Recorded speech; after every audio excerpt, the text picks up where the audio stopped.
এখানে গতকাল এসেছেন হযরত মাওলানা মফিজুর রহমান খোকা। আসে নাই কেন? হ্যাঁ, ও ইন্ডিয়া। তো বাংলাদেশে এত হুজুর থাকতে ইন্ডিয়া যাও কেন? ঘোড়ার দ্বীপ কোত্থেকে আনো এগুলি পাগল ছাগল ইন্ডিয়া?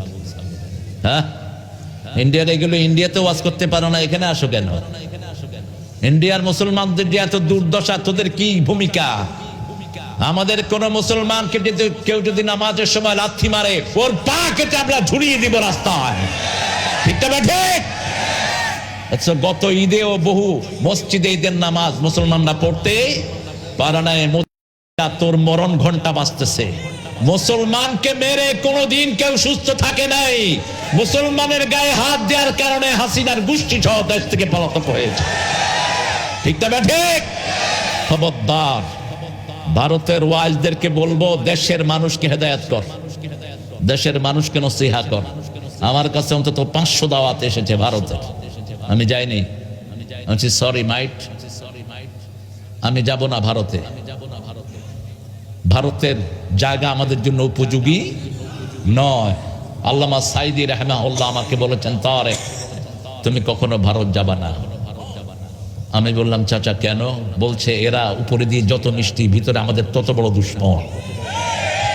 এরা গত 17 বছর প্রতি মাসে হাজার হাজার কোটি টাকা আমার দেশ থেকে লুট করে নিয়েছে। আল্লাহ আমাদেরকে ভারতের মুসলমানদের জন্য দোয়া করার তৌফিক দান করুন। মুসলমানদেরকে আল্লাহ হেফাজতে রাখুন।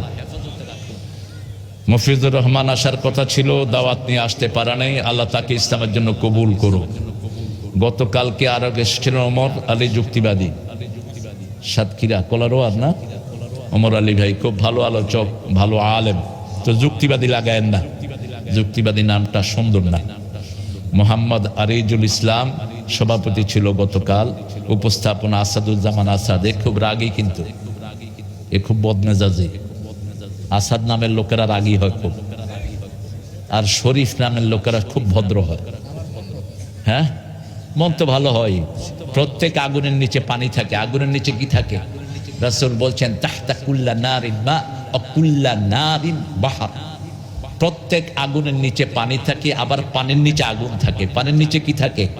যতগুলো সাগর দেখছেন প্রত্যেকটার নিচে কি আছে?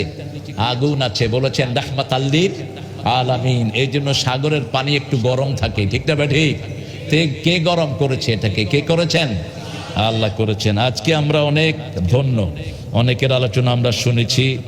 রবিউল ইসলাম কতকালই কথা বলেছে, সুন্দর কথা বলে। আর আমার অত্যন্ত আদরের এ খাদেম, যখন আমি ওকে চিনি, আজ থেকে প্রায় 25-30 বছর আগের কথা, দাড়ি মুছকে চুটে নেই ওর।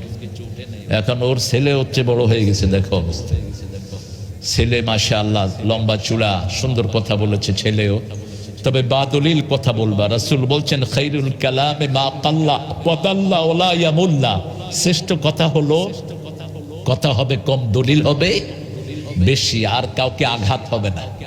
কাউকে আমরা আঘাত করব না।